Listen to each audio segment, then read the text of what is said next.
Over the next 3 episodes, we bring you another UUOP documentary as we look at Universal Orlando through the eyes of Disney World fans. You are listening to episode 404 of the Unofficial Universal Orlando podcast.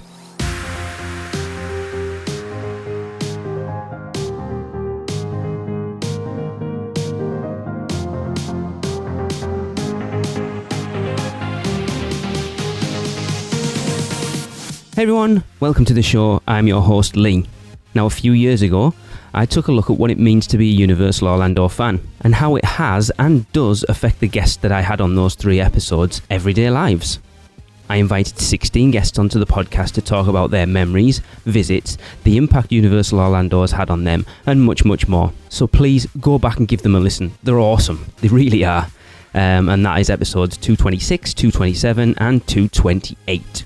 But now onto this project that I've actually been trying to pull the trigger on for a few years, but now we're in lockdown, now's the perfect time to do it. So we're going to look on the flip side of that. There are many people that don't see Universal Orlando quite like we do. So I decided to reach out to some people in the Walt Disney World media circle to get their opinion on Universal Orlando and its comparisons and impact on the Walt Disney World Resort. How it is and how it can be a serious competitor to the mouse in the future. And how the balance is swinging over to Universal, or isn't. So, first, I will let my 6 guests introduce themselves. Well, hello, everybody. So my name is Riboli. I am a former podcaster. I used to have a podcast called Unleash the Magic that was about a lot of Disney, but we also talked about Universal as well. I'm an actress and a director. I'm also a photographer and a videographer. And I lived in New York for over 20 years. I'm originally from Italy. I don't know if you can pick up a little accent there. But I'm currently in Orlando. I moved to Orlando a couple of years ago because I opened my acting studio that I have in New York City here in Orlando as well. And so I moved to Orlando, and right now that's where I am. Hi, I am Mike Collins. I'm one of the co-hosts of CoasterRadio.com. We're a podcast all about theme parks and thrill rides. We started back in 2005, so it's our 15-year anniversary this year. And we talk about all the parks all across the world, the regional parks here in the U.S. and in Europe. But we also love talking about Disney and Universal, too. Hey, I'm Nikki, one half of the Theme Park Duo podcast. We are a husband and wife duo who talk about everything that we find interesting, whether it's haunts or theme parks or conventions, you name it, we talk about it on our show. I'm Pete Werner. I'm the owner of The Diz and DizBoards.com and the host of the DisUnplugged podcast. Hello, I am Rikki Niblett, and I am a podcaster with the Be Our Guest podcast. We do 3 shows a week on Mondays, Wednesdays, and Fridays. Hello, I'm Tom Corless. I run WDWNT.com, and as part of that, I host a number of shows that are on YouTube and on iTunes, whether it's WDW News Tonight. We do a news show 3 times a week, which is News Today with WDW News Today, and probably too many other things to name all at once here for time's sake. So now we know that my guests have all had plenty of experience of Walt Disney World and even Disneyland, but we need to know how vast their experience of Universal Orlando Resort is for them to be able to make a valid judgment on both properties. So the first question I asked was, I know you have visited Universal Orlando, but when was the first time, the last time you visited, and would you call yourself a frequent visitor to Universal Orlando Resort? I remember my very first visit to Universal very well because it was very, very special. It was in the year 2000, and some very good friends of mine, like probably my best friends from Italy, were actually in Miami because one of them actually has an apartment there, and they usually go there every summer for a vacation. And I was in New York, and I went to meet them in Miami, and we had this incredible vacation together. It was quite a few weeks together, and they were like, "Okay, we have to go to Orlando together," because the year before they had gone to Orlando and I wasn't able to go, and it was the first time for them, and they were like, "Oh my God, you have no idea those theme parks, you have to go." So I was very excited, and so we went to Orlando, and I think we were here for maybe, I'm gonna say 5 days or something like that. Like it was a good amount of days to visit the parks, and we stayed at the Portofino. So first of all, let me say, I was with a bunch of Italians, picky Italians, and I was like, oh my God, they picked Portofino, they're going to butcher it, they're going to say, oh, this is not the real Italian, blah, blah, blah. I have to say, we walked in there and they were like, this is incredible. It was literally, it felt like we were back in Italy. It was really, really beautiful. And I remember them, they were like, okay, we're going to do both the Disney parks and the, Universal and Islands of Adventure. And they were like, we're going to schedule it in a way that we're going to do the worst park the first day and the best park the last day, because if you do the best part the first day, then you're not going to enjoy all the other ones. And I was like, okay. Long story short, of course, the very last park of the trip was Islands of Adventure. And I remember walking into that park and be like, what is this? Because I was blown away at the time. I loved it. I loved every single thing of it. We went, of course, to Universal the day before, and I enjoyed it so much. As you can imagine, I'm a big movie nerd, being that my work. And they had rides like E.T. that I still love deeply. I think it's really cute. Jaws that I enjoy very much. So I was very much in my element, and I loved Universal. And then when we went to Islands of Adventure, I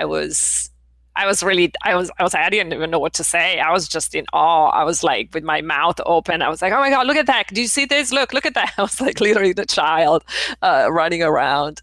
And it's funny because like I'm not a big roller coaster person, just because it's not even like I'm scared. Like I like the thrill, but I actually get sick on it. So I don't enjoy that part. And so I was the one, waiting for everybody with the bags while they were doing the Hulk. But I was totally fine with it because I love just sitting there and just absorbing the environment and the feeling of the park. I'm also a huge comic book nerd. So as you can imagine, when we went through that area, I was like, okay, I'm home and I'm just going to live here for a while now.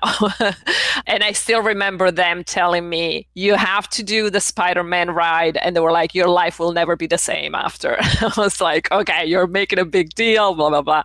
And I remember riding that ride. I was like, I have to ride it like 50 times in a row now because I can't.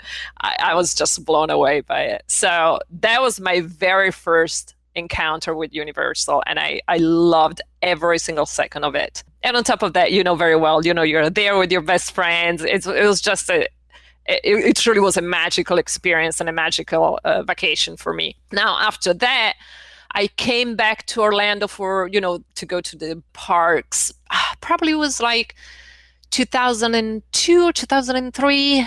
And then, but I came with somebody who wasn't really into it. So I was like, I'm really having a good time, but you're not. So it was kind of hard to, And then I started to come once a year, probably starting 2009 or so.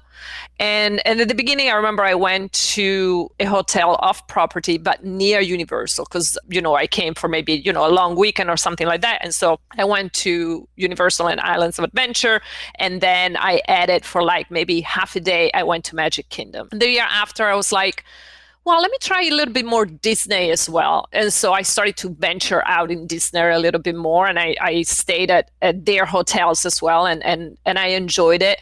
But I would always do both. I would do the Disney parks, or at least the Disney parks that I enjoyed the most, and then Universal and Islands of Adventure. So I was always trying to do both. And then, of course, when, the Harry Potter land opened, I was delirious, because I'm like, oh my God, Harry Potter. So I was very excited about that. And I have to say, when I walked in it for the first time, I was like, okay, they just won. That's it. They can just close down Disney because this is it. I don't need anything else. I literally sat there just happy. I was just happy to be there. And it was great. It was a great experience, and I always loved it tremendously. And so then when I came here like a couple of years ago for work, I became a pass holder, right? And I became a pass holder for Disney and Universal as well. Now, I live very close to the Disney parks, so it was very easy for me to go in and out of the parks there. And they're good at keeping it busy. Like, you have so many different things that you can do. Obviously, you have 4 parks compared to 2, so you have more things to do and everything. But I would still go to Universal and everything. On top of that, for some of the work that I do here as well right now, because I am a videographer as well, and I do a lot of weddings, and I do a lot of Disney weddings right now here. So I was always more, in the Disney parks. I don't work for Disney. I want to make that very clear. I don't work for Disney.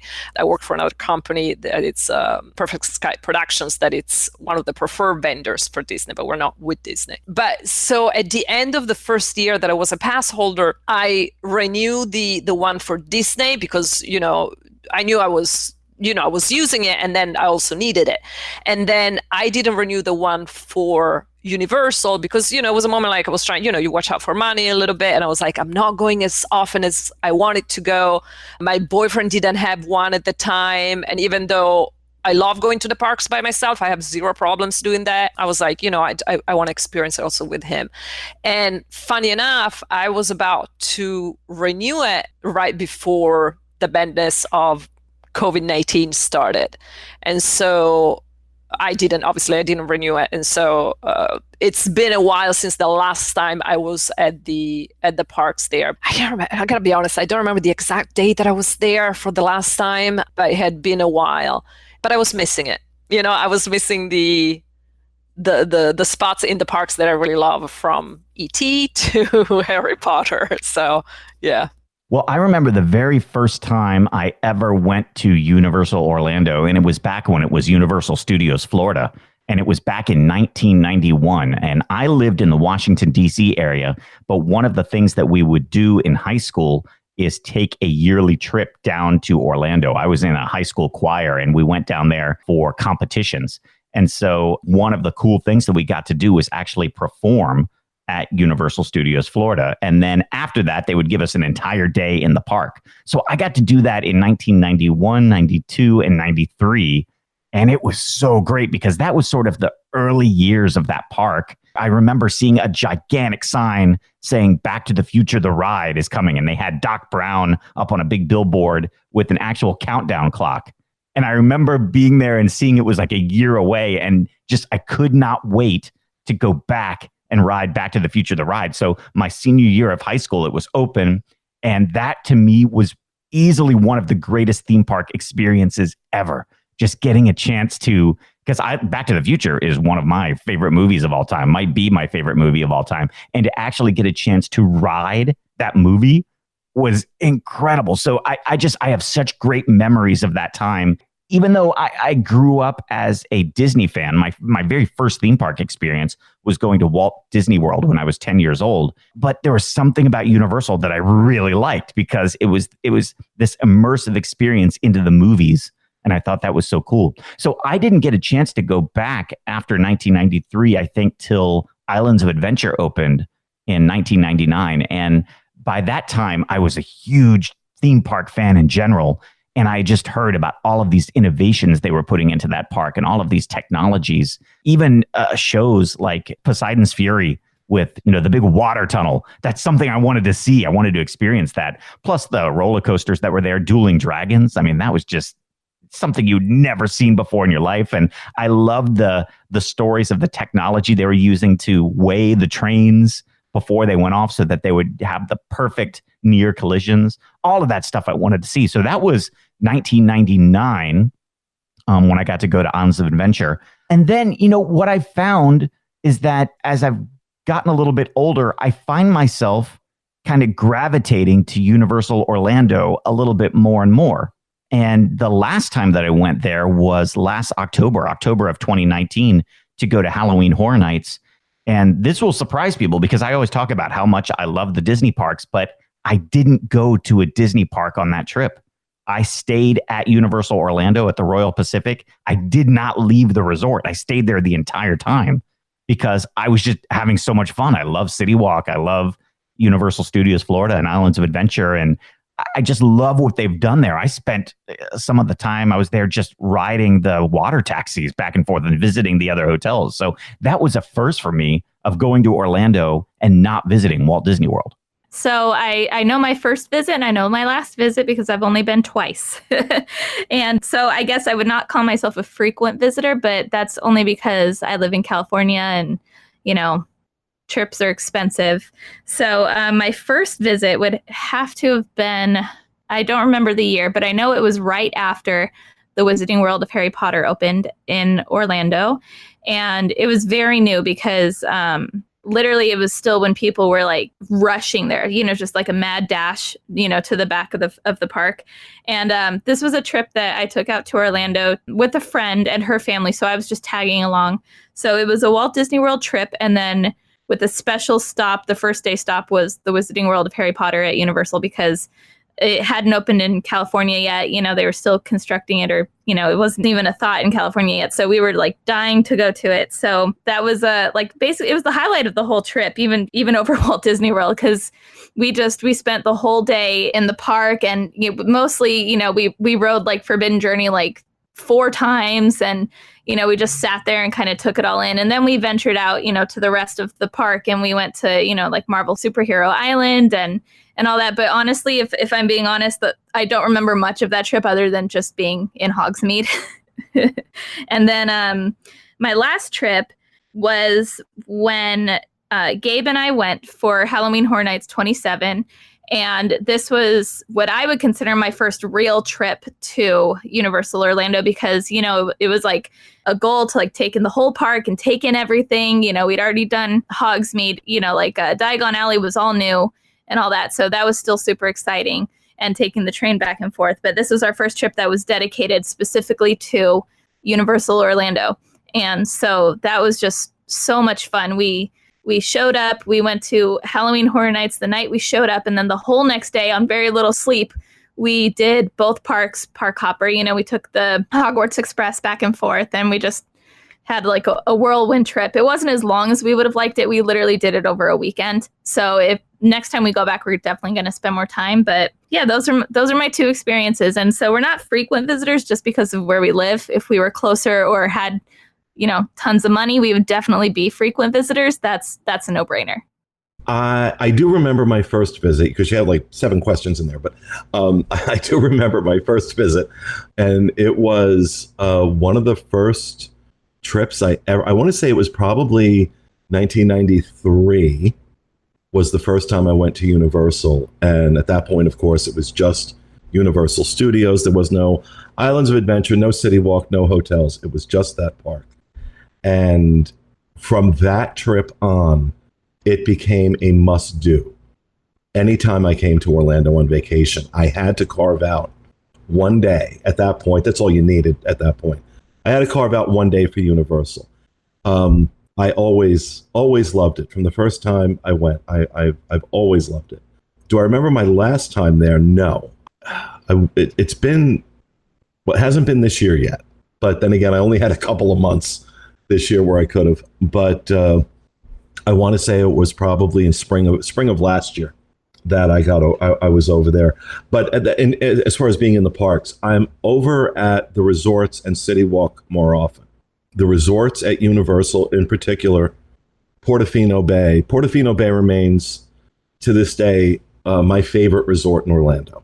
From the quality of it, the beauty of it, the level of service, you can't go wrong with a Lowe's Hotel at all.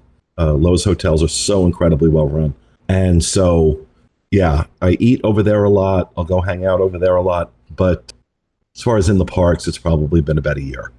So I was actually doing the math on this of when the first time I visited was, because all my trips to Universal and Walt Disney World, they all kind of meld together. I went a lot as a child, but when you're a child, you don't exactly remember what years you were and how old you were when you did this. So I believe I have nailed down that I think I went in 1995 for the first time. I would have been about 12 at the time.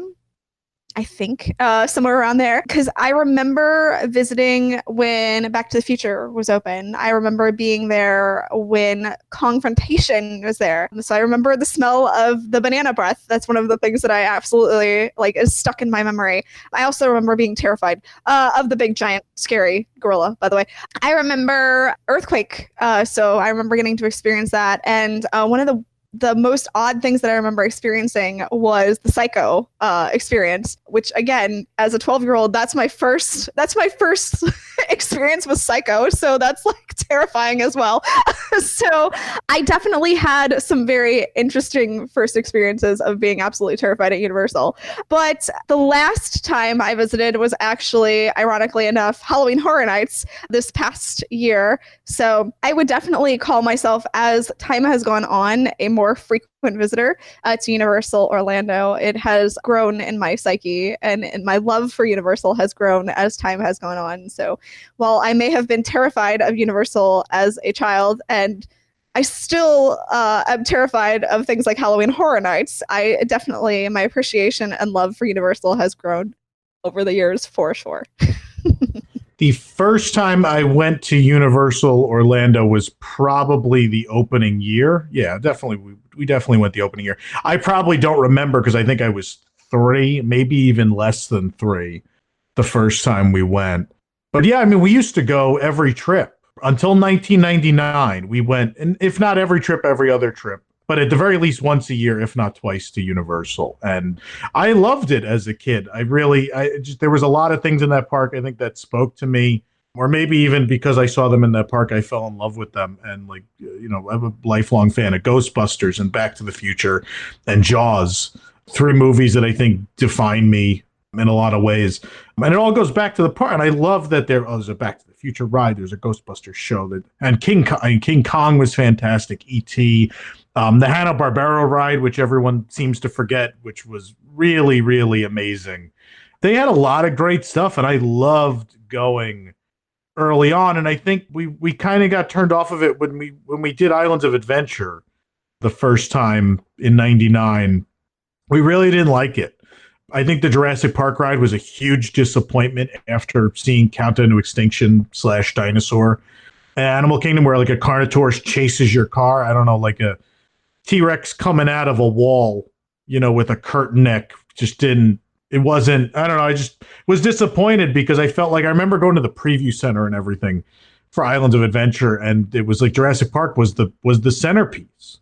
And it was one of my favorite movies. And so other than the Triceratops encounter, which was amazing, and the highlight of the day, that and Spider-Man. And I like Dudley Do-Right, not because it was good, but just because I love those characters. But otherwise, we were just really disappointed.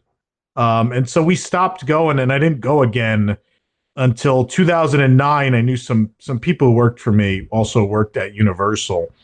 And they're like, oh, I have tickets. Do you want to go? I was like, oh, it's been 10 years. We'll go back. And so I started going pretty regularly again. And obviously living here, it's crazy not to go to other places. Like I have passes for Busch Gardens and SeaWorld and Universal because it's nice every once in a while to get out there. The last time I went to Universal was probably in December, maybe before that. It might even been Horror Nights. I think I've been since Horror Nights, though.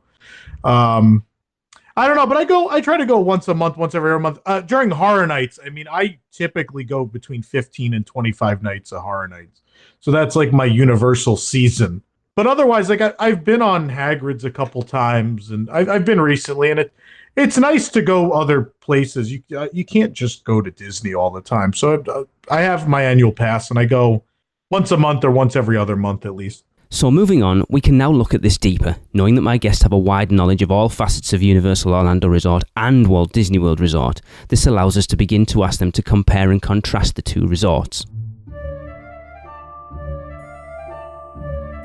Have you taken a stroll down Diagon Alley and visited Gringotts Bank? Taken a ride through New York with Jimmy Fallon, visited the Truffler Trees in Zeus Landing, or hung out with a real-life Transformer? No? Then what are you waiting for? At Universal Orlando Resort, there truly is an option for everyone. Or if you're leaning a little more towards pixie dust rather than ones and portions, Disney destinations around the globe await your arrival.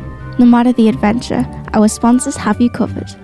Be sure to let the experts at Mouse & Muggle Travel Company take care of all your travel needs. earning the distinction of being an earmarked agency specializing in Disney destinations, as well as becoming one of the first to be named a U Preferred agency with Universal Parks and Resorts vacations. Mouse and Muggle Travel Company will ensure you receive top-rate customized service.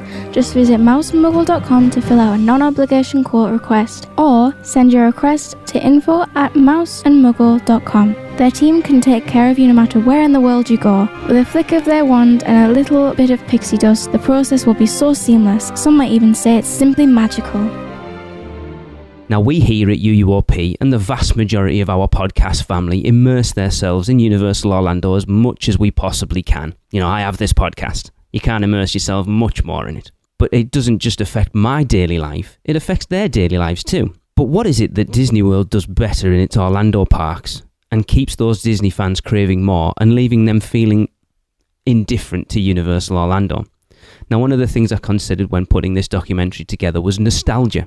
You know, Universal have ripped out virtually all of their opening day attractions at this point, whereas a visitor to Walt Disney World knows they will experience new things, but will also feel comfortable in the knowledge that those classic attractions will still be there that they remember from their childhood. So I asked my guests next, do you think a lack of longevity and guest nostalgia in its Orlando theme parks holds Universal Orlando Resort back as a true competitor to Disney World? And moving forward, knowing that there is much more of a Universal fan base now, do you think that Universal will capitalise on its long-term fans by being more conscious of that nostalgia? I think that's a great question. I mean, I see the Disney fans when Disney announces that, maybe they're closing the ride or they're getting rid of something and they're trying something new. And, it feels like people are dying over it, and I understand that too. I understand that it's, if it's a ride that you love or something like that, maybe it's harder for you. But I also love how much new things we're getting. So I appreciate that.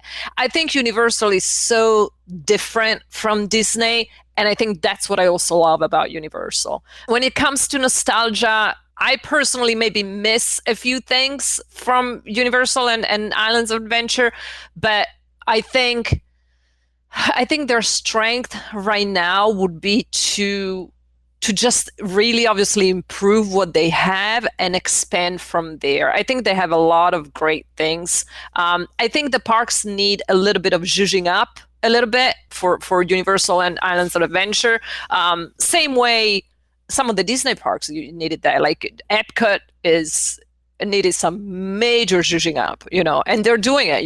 They're starting to work a lot in the park. I mean, it's going to look very different when they're done with it. It's an inconvenience right now. Obviously, if you were going right before, obviously they closed. It was like there was construction everywhere. A lot of the places were closed. Even when I did one of the last Run Disney races that I was able to do before closing down, like the path through the race was very different because you just couldn't run through the park the way you used to before because, again, all the construction. And, people are very upset about some of the construction and the new things coming. But I think it's a good thing. I think Universal has so many amazing rides and so many amazing stories that they're already telling that they can just keep improving on that. As much as I'm a fan of both because I think they both give me something different, and that's what I appreciate. I always appreciated that Universal wasn't trying to be Disney and Disney wasn't trying to be Universal in a way. They're two very separate identity for me, even though sure they're both theme parks, they're both doing rides, they're both trying to be better than the other one, and I think that's great for us because they're always giving us something more, so it's a plus for all of us. But I think they can probably look, I think for example right now they're gonna hopefully open in a couple of years or so the Nintendo park, right? And that's something that I'm excited about. Again, I grew up with Nintendo and I remember that and Super Mario and all that. So talking about nostalgia, that's definitely a big one for me. So I'm excited to see what they're gonna do with that. And I think it's a very different park from everything we already have. So I think it's going to be very interesting to see what they're going to do with that. Disney they're really good at using their strongest characters and stories to pour them in the parks. But I also get to a point that I'm like, all right, you're milking it a little bit. Like, you can let it go a little bit. I'm still going to love it. You don't have to shove it down my throat. I can still love it. But, they did something great. Like, when I saw the Harry Potter land in Universal and Islands of Adventure, I was like, okay, good luck at Disney to top this, because I thought it was outstanding. And to these days, I think it's one of the most beautiful lands we have in the theme parks, in all theme parks. Now Disney opened Galaxy Edge. I'm a big Star Wars fan from, the true Star Wars. And I enjoy it tremendously. I thought they were able to create something that I was like, okay, this is really incredible. To see the Millennium Falcon, I got emotional. I'm like, oh my God, I can't believe I'm crying at a theme park. And it's like, this is really incredible. But I think that comes from also seeing Universal doing so much with Harry Potter. And I think Universal now is looking at that and they're like, okay, we got to top that. And so I'm excited about that. And I just hope that the fans will be able to embrace all the changes and go with that. I think the thing that the Disney company has over Universal parks right now is that nostalgia. I think even though Walt Disney World opened in 1971, really the nostalgia goes back as far as 1955 with Disneyland. I mean, the Magic Kingdom park is essentially a copy of Disneyland Park. There are many differences, but to the average person out there, it's the exact same thing. And I think you have just generations of people who have been going to Disneyland, and then starting in 1971, generations of people going to Walt Disney World. It's sort of become a rite of passage, because not only do we know the parks, but we really know the Disney films and the Disney characters. And I think that's kind of ingrained, especially here in America, and I'm sure around the world. Just it's a part of pop culture and a part of our daily lives. And these are household names. I think Universal has been really just trying to find their footing since they opened, in the late 80s, early 90s, and they've changed a lot. The resort looks completely different than it did in the beginning. So if you went there in the 90s and then you went back, last year, it looks completely different. So there's no part of you that says, oh, I have a great memory of when I came here as a kid, because maybe a few of the rides are there. Maybe a few of the streets look the same, but not really. And when you go to Walt Disney World, hey, I remember going to Epcot as a kid, or I remember going to Fantasyland as a kid. Those same, it kind of looks exactly the same with minor cosmetic changes. I think Universal, though, now is really starting to figure that out and trying to cement a legacy. I think when they brought in the Harry Potter IPs, you could really start to see that happening. I mean, I remember the first time I went to Wizarding World of Harry Potter at Islands of Adventure and seeing just kids walking around in robes and wands. It reminded me of what you see over at Magic Kingdom when you have, the little girls running around in princess dresses and stuff. Like it's fun to make believe. And then the other interesting thing I saw is adults walking around and with the robes and the wands and stuff. So you saw that start to change a little bit, and people making memories and bringing their kids and having memories together with them. And then the next generation will come and they'll remember that. I remember when my parents took me here, and then they'll be bringing their kids. So I think with bringing in Potter, that started that for them. And I think that you're going to start seeing people not use Universal as like a tack on a couple days to their Disney vacation, but really making that a place you might want to go first. With Epic Universe opening in a couple of years, it's starting to become more of a resort in the Disney style, where there's more than just one park or two parks. There's all these things to do with Volcano Bay. You can really turn this into your vacation and maybe go direct to Universal and not go to Disney. I think that you're seeing, I think one of the things that Universal is doing extremely well, and from me as a consumer, is the deals that you can get at Universal and the amount of fun that you can have for a lot less money than what you're paying over at Disney. Disney, just the prices keep going up. The difficulty of planning a Disney vacation keeps going up. Universal just seems like kind of a more relaxed vacation in a lot of ways. So I think as they start to, cement their legacy in terms of like, these are the attractions that have been here for a while. I really think that, I think that they're going to give Disney a good run for their money in terms of that nostalgia. But it is going to take, maybe several generations to get there to be just like what Disney is. I think if they're smart, they will. And I think that definitely is part of the reason why it's so hard to compete with Walt Disney World is the nostalgia factor.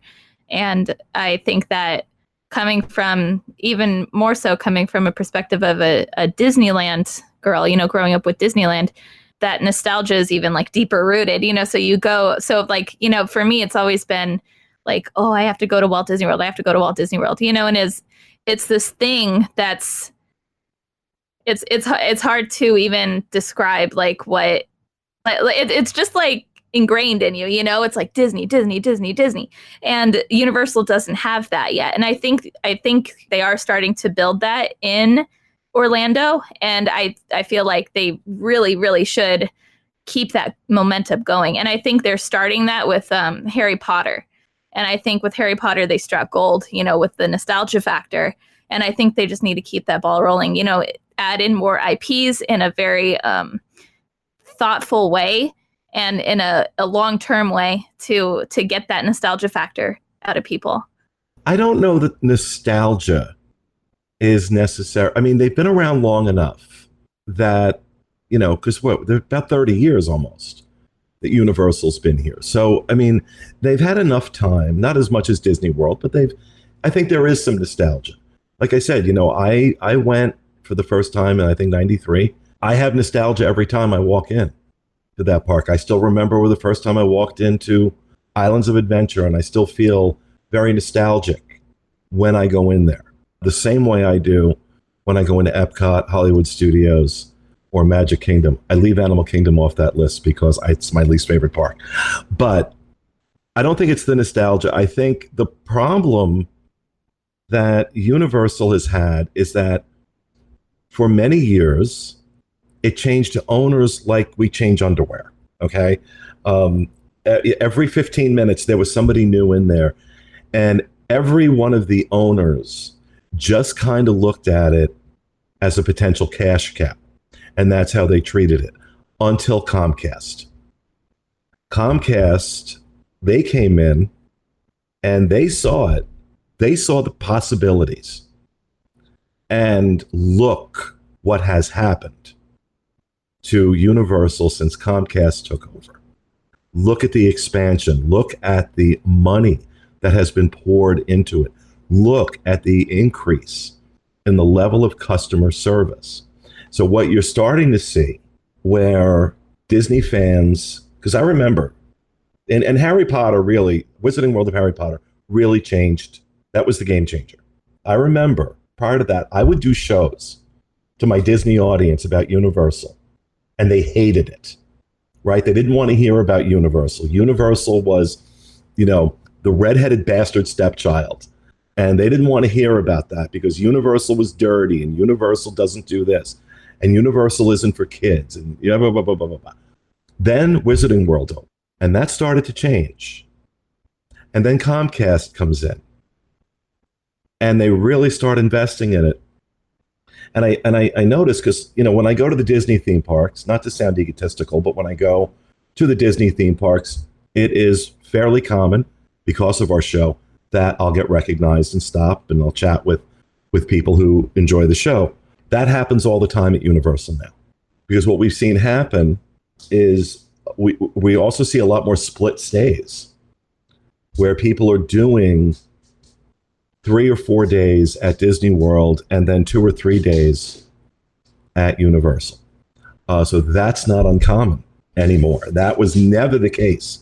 So I think that you have people discovering it now and discovering it at what I think we can call a golden age for Universal theme parks in general, but Universal Orlando in specific.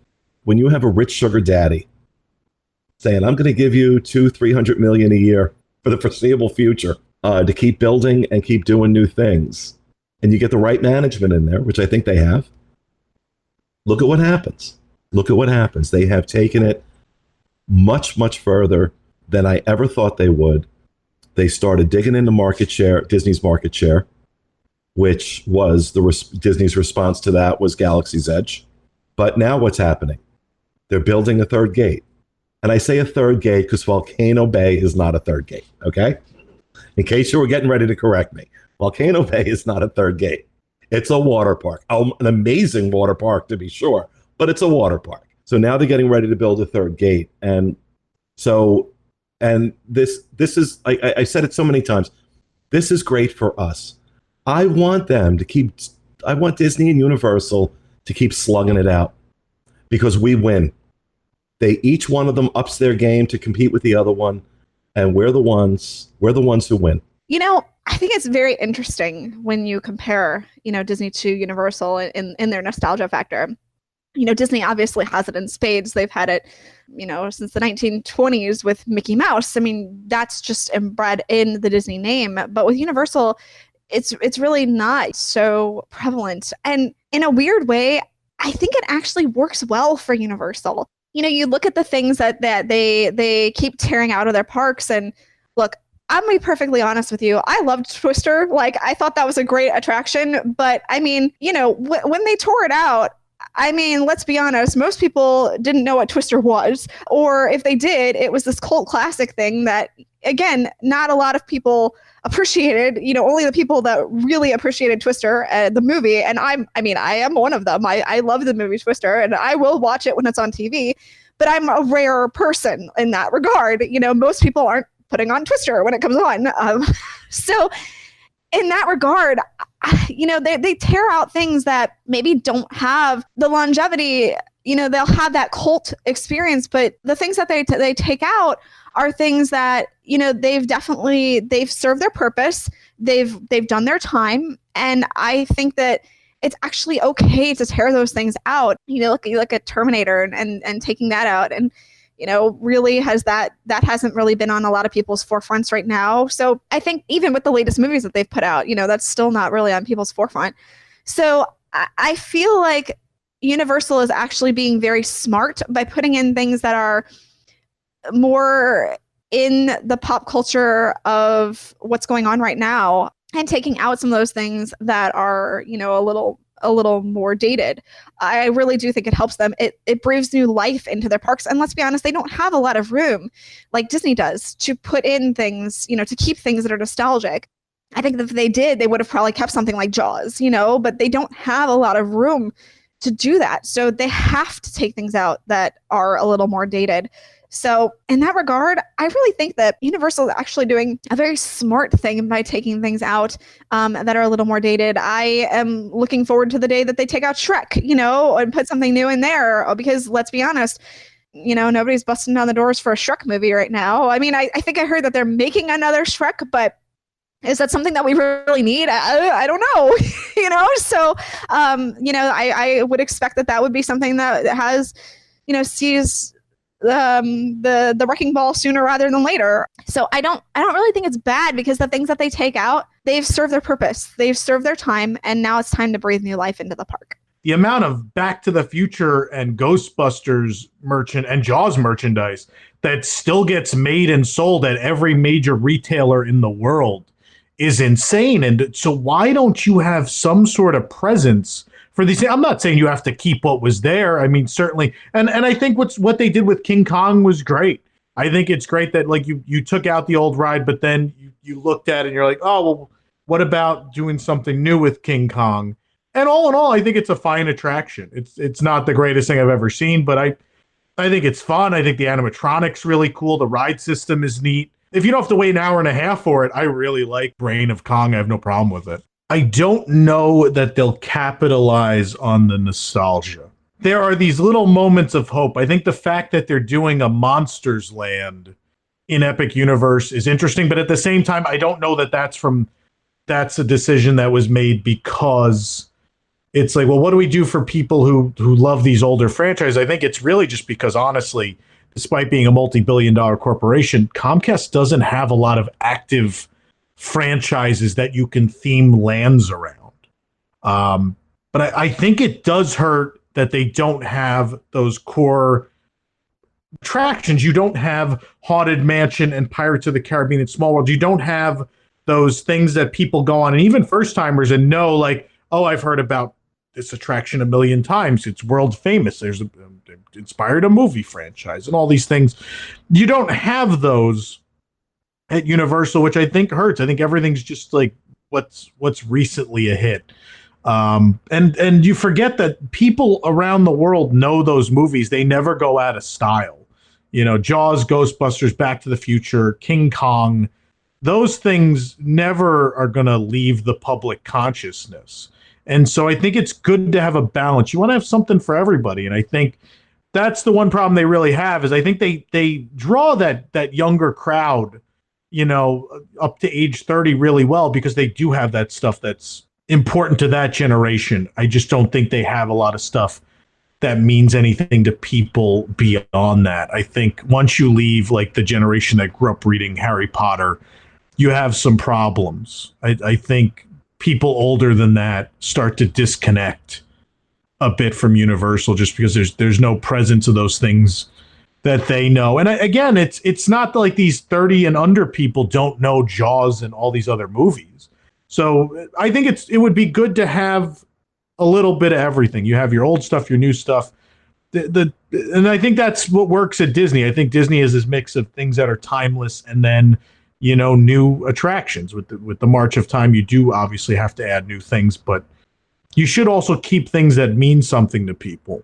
Yeah, I mean, with Netflix and all these things, I mean, all these movies are button click away. I mean, a lot of them, even when I was a kid, you could catch on TV at least once or twice a week. But now there's no excuse. I mean, now you can watch these things whenever. And the second things get added back to Netflix, like Back to the Future, I think a ton of people just watched because it got put back on Netflix. So again, another generation of people have just watched it for the first time just because it got thrown on Netflix and they didn't have to time their viewing.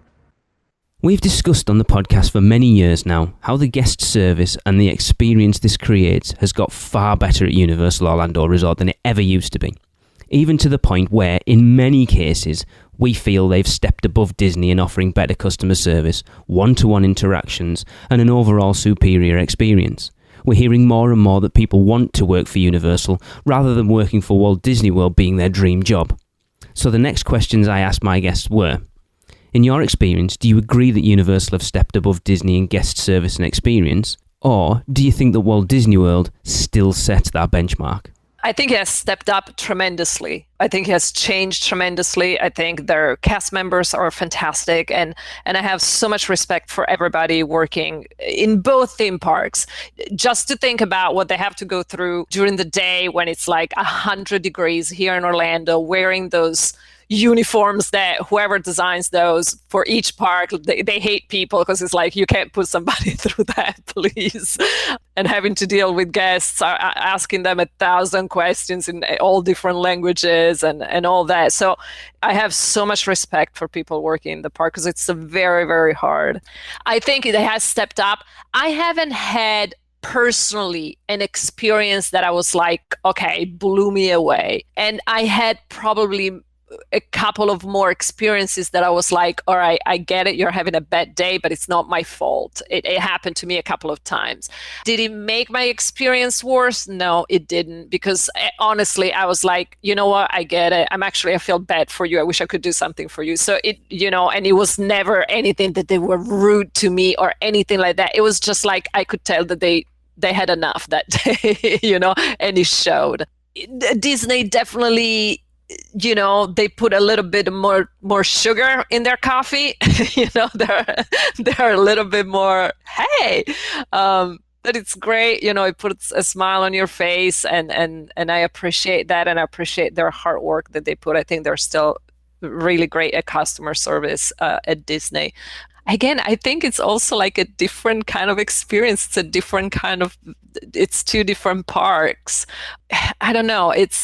I think it had gotten better with Universal and Islands of Adventure. I think they still have room to improve and maybe create even a more immersive experience for guests. It's something that I've noticed, for example, right now, if you go to Galaxy Edge, something that I love about Galaxy Edge is that the characters, like for example, they just walk around the area. And I enjoy that. And you become part of the story. They treat you as a rebel or whatever it is, one of the Star Wars characters, whatever. And I enjoy that much more than not, standing in line for like 3 hours to take a picture with a princess. I mean, you can't catch me to do that. It's not happening for me. But I would love to see even more of that into Universal. And I think that's also a step towards a new kind of theme park. I think, again, from that we will grow. We'll go somewhere else. And I think Universal and Islands of Adventure will pick up on it. And I think it's going to be very interesting. But you see, for example, I remember I mentioned at the beginning, the first time that I was at Universal and we, with my friends in 2000, and I remember, walking around in Islands of Adventure, and there were like all the superheroes, and was the Captain American was there, and just interacting with him. And to these days, I still remember him because he was like super nice and super fun, and he took the time to quote unquote play with us, and to these days, I still remember that. So I think no matter what, in both parks, both for Disney and both for Universal, you're going to get some great experiences. You're going to get some so-so experiences. I got more positive experiences at Disney, but on the other side, I've been to Disney more times. So, I don't want to talk bad about Universal Orlando because their cast members are fantastic. All the cast members in any theme park, in anywhere in the world, you have my deepest respect for what you have to put up with every day. So, yeah. Disney has been known for years and years, going all the way back to Walt Disney, for that customer service gold standard. Walt sort of set it out for himself as to say, we want Disneyland to be completely different than some of the dirty amusement parks that there were. And so that's where everything kind of came from, with Disney, like the Disney service. I actually worked at a Disney store because I lived in Washington, D.C. So the closest thing I could get to working for the Disney company was working in one of those stores in the mall. And I did that in high school. And it was the greatest thing to me because they were teaching kind of the Disney standard of service. And, here's what you do when somebody comes into the store. You greet them, and you never say no to them or that you don't know. You say, I'm going to find out the answer for you. And there were just all of these things that really have made me a better employee and a better person, I think, today, because a lot of what I learned there, I use not only in my job today as a TV producer, but, just kind of in dealings with people. I think that Universal has started to really up their game, like you said, in that way as well. A great example of that is on my most recent trip to Universal. We stayed on site at the Royal Pacific, and we got to stay at the concierge level, which was not something we had planned to do, but they had upgraded us because something happened with the room. And so they just said, hey, guess what? We're going to put you there. And I had no idea what to expect by that. So we walked into sort of the concierge lounge that was there, and the service that was there and the people who were working there, it was better than Disney in many ways because, they introduced themselves right away. They were very friendly. And the thing that I liked about it is it didn't seem fake to me, where sometimes your interactions with Disney cast members, it seems like they're putting on an act, or it's a little too good to be true. And you kind of, and maybe that's because I've known a lot of people who worked for Disney and they, they come home with horror stories and they're not as cheery as you see, but, it's kind of too much of the pixie dust stuff. But what I liked about the people who were in that concierge area is they really felt more like friends. And they were kind of like, hey, you may want to check out this and this, but not forcing it on us and not saying, here's a way we're going to make some more money off you. It was just like, hey, what are you guys interested in doing? Like, hey, if you need some help, we'll point you in the right direction, but otherwise hang out here. There's going to be some drinks over there. It was just so relaxed. And I like that. And that seemed to be the way all of our interactions were with the team members there at Universal, is that it was just a bit more relaxed and a bit more real. Even the people driving the water taxis were just fun, kind of guys you'd want to hang out with after work and like have a beer with. And even the, people operating the rides, the people in the restaurants, it felt relaxed to me. And that's what I commented to the people I was with, is that this is just a different Universal than what I've experienced in the past, especially, in the past, I would go there for maybe one day of my whole Orlando trip, but being there over several days, you really got a sense of just how much they have been working behind the scenes to make that an attractive place to visit and a friendly place to visit. And then you can see that, I don't know, I mean, maybe in the last 10 years or something, they've changed it over at Universal, and it's just, or maybe I'm just noticing it for the first time. I don't know, but I was really impressed. I was very impressed. I think this is a hard question because I'll say my experiences and then elaborate. So for Walt, because we've booked a trip for Walt Disney World and Universal Orlando Resort, and both customer service experiences were vastly different. So with Walt Disney World, we didn't run into many bumps in the road. Like, it was smooth sailing the whole time. So I think that Walt Disney World has they just have their formula down. So, they have pretty smooth sailing when it comes to that. With Universal Orlando Resort, we ran into a few bumps and a few hiccups, but the response from Universal Orlando employees to fix the problems and to make it better for us and to just make sure that it doesn't impede our experience was above and beyond what they needed to do. So even though we ran into bumps with Universal Orlando and it was a little frustrating, the customer service that we got in fixing those issues was phenomenal. So I think that Walt Disney World still sets the standard because it's just such a well-oiled machine. But I feel like the customer service, like the person-to-person interaction that we got at Universal Orlando was really excellent. We talked to so many nice, happy people who were just willing to help us with anything we needed. I think that Universal has definitely stepped above Disney. There's that part of me that doesn't want to say that out loud, but I think they have. And I'll tell you the reason why. First of all, I think Comcast is a relatively good company to work for. I've spoken to many people that work there, and the response is almost the same. I almost was going to say the response is almost universal. But the response is almost always the same. We can always be paid more, but they're a really, really good company to be with, and they take care of us. So I think that's part of it. I also think, you got to keep in mind that up until recently, Disney has relied for 50 to 60% of its frontline workforce on the college program, which is a 6 to 9 month commitment from college kids who are not going to be as invested in what they do as somebody who this is their full-time job. This is their full-time job. So I think that has always been a problem with me where Disney is concerned. Not that I think the college program is a bad idea. I think using it for slave labor is a bad idea, and that's what they've kind of done with it.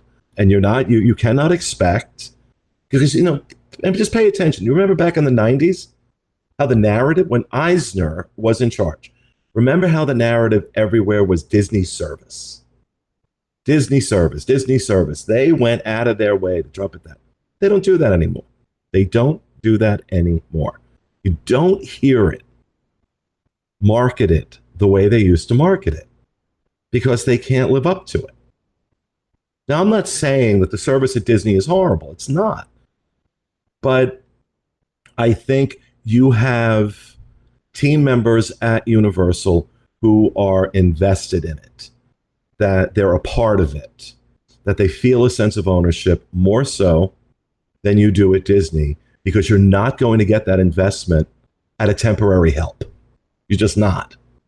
So I think a lot of those things, I think, the combination of Comcast coming in and kind of really bringing a different culture to how things are managed, along with an enormous amount of money, coupled with the fact that Disney has left themselves with a competitive disadvantage by relying so heavily on the college program. I think those two factors are why I can say that, yes, I do think the service is better at Universal. And certainly true in the hotels, certainly true. Because Lowe's, we got to remember, Lowe's runs all those hotels with Universal. And Lowe's is a boutique hotel chain. And their entire thing is superior guest service. And I can, for the number of times I've stayed at Universal Resorts, I can count on one hand with fingers left over the number of times I've had anything other than high praise for the hotels and the staff in the hotels. I think Disney has gotten better. I think they've gotten the message, and they have been improving, but they're not there yet, in my opinion. They're not there yet. I think where you're talking about service, I think you can make an apples to apples comparison. But beyond that, I say this to people all the time. Well, which one is better, Universal or Disney? And I say this all the time. Neither. They're different. They're very different animals. And they both have incredible things that I can't get from the other one. And, if you want to make the comparison with SeaWorld, I can say something else. The SeaWorld has gone downhill. I was there about 6 months ago. And, they've been beaten bloody, that company. And you can tell. They were never the big player in town, but they used to be a player, and now they just feel like a Six Flags. I actually, in a weird way, I think in some ways they have exceeded Disney, and in some ways I think that they haven't. I think that they're trying and they're learning from what Disney has done, and they're taking it and putting their own spin on things. I think that Disney has also, due to a lot of factors, have maybe dropped the ball on providing that guest experience that they have been well known for. I think that, complacency has definitely crept into Disney in a lot of ways, but they're still obviously considered number one as far as customer service is concerned. And, a lot of that is based off of the past, but Universal has definitely stepped up as far as what they're doing. Again, I don't agree with everything that they do. Some things are very off-putting for people as far as the customer service experience is concerned. Like, for example, when you look at the locker experience, I understand why they have to do it. I get it. There was definitely some issues that arose. People losing eyes on certain roller coasters and getting injured are understandable of wanting to make sure that their guests are safe. And that's part of the reason that we have lockers now. But for guests, being forced to put things in lockers is a knock as far as their customer service is concerned. They don't understand why they have to put things in lockers, and they don't understand why they're being forcefully, made to put things in lockers. And, a lot of times when it's just very off-putting for people in a way, when they're being wanded down to make sure they don't have anything in their pockets and have to go through a metal detector and stuff like that. It's not the most friendly of things. And I wish Universal could figure out a way to maybe fix that problem. But I understand that they can't, I get why they have to do it. But, that's one of those guest things that, as far as customer service is concerned, that I think that they're lacking in just because of something that they have to do. But as far as being able to assist guests and what they're able to do in other ways, I absolutely think that they are ahead of the game. What they do for things like Child Swap at Universal is absolutely genius. The fact that they have rooms for guests to go to when they want to do Child Swap. And they're a lot of times air conditioned, and, they're very welcoming of that kind of thing. I think they do a very, very good job as far as customer service is concerned overall. I think that they have certain areas that they need to improve upon, but I think they're working on it. So I think that both Disney and Universal do a good job with guest services. It's just they do get to rely a little bit more on what they've done in the past, and Universal is catching up. But I think Universal is catching up very quickly. From the point about people wanting to work for Universal, I completely understand that. I think Comcast is a much better employer. And I think through a pandemic, they have proven that. I think they have taken better care of their people. And generally, the people I know that work at Universal seem to be better taken care of healthcare-wise and all sorts of things like that. I know they do that thing at Thanksgiving where they give them all a turkey and all sorts of stuff like that. They're absolutely a better employer. As far as guest service, I still think Disney is better. I think Disney has come down several rungs for sure. My biggest problem at Disney, I think, is the inability of cast to talk to you as if you're a human being sometimes. I think they have like their predetermined spiels that they're so used to giving people that it's off-putting. At least for me, I don't like that. What I like at Universal is when I go to like guest relations or deal with a team member, they feel like human beings. They have very pragmatic, normal responses. And let's be honest, Universal operations not always great.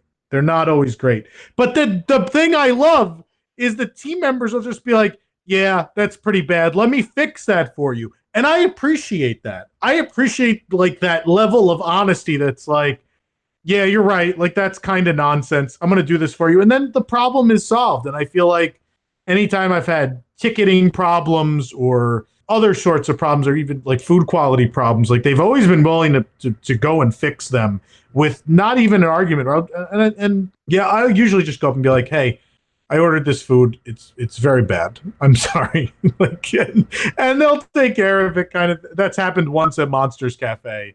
And another time we found a rock in a pizza at Fantastic Four Cafe. Yeah, Fantastic Four, we found a rock in pizza once. And the response was, oh, that happens sometimes. That was the actual response. We found a rock. You're talking like, that was maybe 10 years ago, the rock in the pizza. But Monsters Cafe, I think, was 3 or 4 years ago.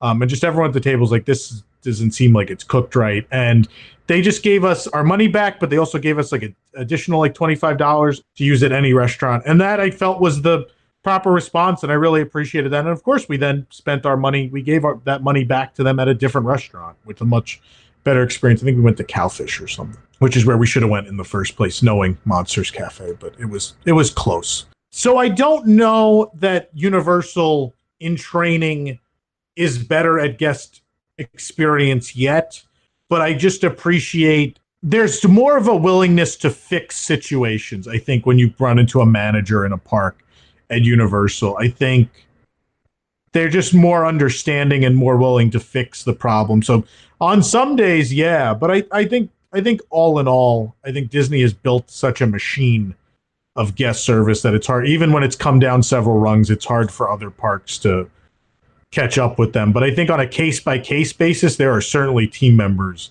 at Universal Orlando who try much harder than people at Disney. They're functional human beings, which is all I want. I don't want like guest relations to be like, oh, I'm so sorry. And then like I'll tell the appropriate people, like, but that doesn't help the situation though. Like at least Universal, it's always like, oh yeah, that's dumb. Let me fix that. I'm like, yeah, thank you. Like, I appreciate it. The thing with Disney is it shouldn't happen at all. At other theme parks, I understand, like, they're not Disney. And so they kind of get a pass. And then so when there is something like that, the fact that they're just like, yeah, we'll fix that. And I'm like, okay, that's it. That's all I wanted. You made me happy.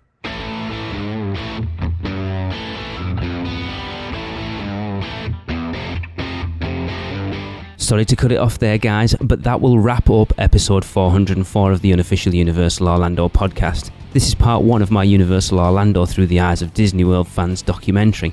I hope you've enjoyed this look at Universal Orlando from a different perspective just as much as I have. Now I'd like to take this opportunity to thank my guests for taking the time to speak to me and ask that you go and check them all out. You can find Maria Riboli on Instagram at Maria Riboli Photography. Of course, you can listen to Mike Collins on the CoasterRadio.com podcast, Nikki Montoya on the Theme Park Duo podcast, Pete Werner on the DisUnplugged podcast, Rikki Niblett on the Be Our Guest podcast, and finally Tom Corless on the WDWNT podcast. And they can all be found where you listen to the Unofficial Universal Orlando podcast. So again, thanks for listening, and we'll see you back here next week for part 2. Guess that wraps things up for another Unofficial Universal Orlando podcast. You guys did all right. Follow us on Facebook, Instagram, Twitter, YouTube, and Pinterest, keyword UUO Podcast. Listen and subscribe to us on Apple Podcasts, Spotify, Google Podcasts, Stitcher, or anywhere podcasts are found. You can find our blog at UUOpodcast.com. Send us your spews, which Lou gets your poo recordings, questions, or comments to podcast@UUOpodcast.com. Check out our friends the Theme Park Duo and our awesome sponsors Mouse and Muggle Travel Company. So, until next time, don't give up your day job, say cheese, and see you later.